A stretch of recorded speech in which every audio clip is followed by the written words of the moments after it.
Há uma atração silenciosa na escuridão.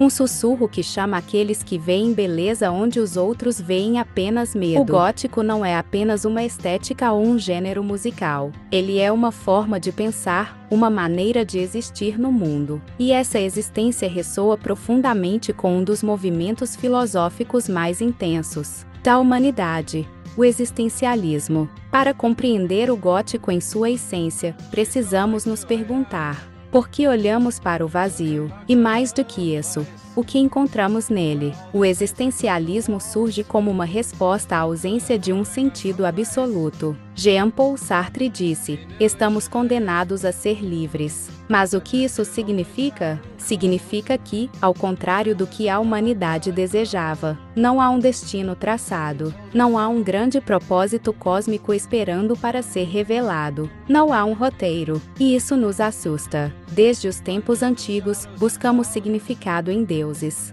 religiões e narrativas grandiosas, que nos dissessem quem somos e o que devemos fazer.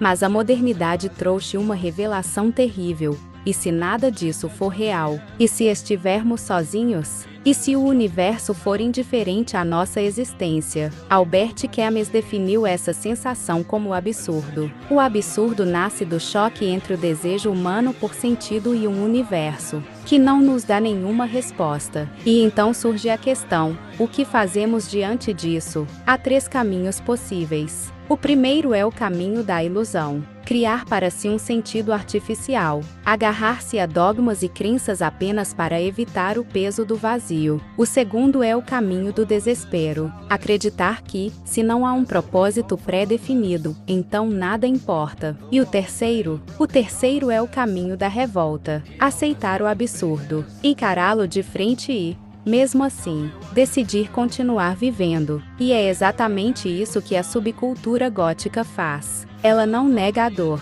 não foge da tristeza, não se distrai para esquecer a morte. Ela encara tudo isso e transforma em arte. Mas há um perigo nessa consciência do absurdo: o niilismo. Nietzsche advertiu que, quando percebemos que os antigos significados se desfizeram, corremos o risco de cair em um buraco ainda mais fundo. O buraco do nada importa. Se não há sentido pré-definido, então tudo é permitido. Se a vida não tem um propósito cósmico, então por que continuar? E aqui está o erro do niilismo passivo. Ele para na constatação do vazio, mas não avança para a criação de um novo significado. E aqui voltamos ao gótico. O gótico não é apenas melancolia sem propósito. Ele é uma resposta à ausência de sentido. Se o mundo não nos dá significado, então o criamos. Se a morte é inevitável, então a encaramos com poesia. Se a dor faz parte da vida, então a transformamos em arte.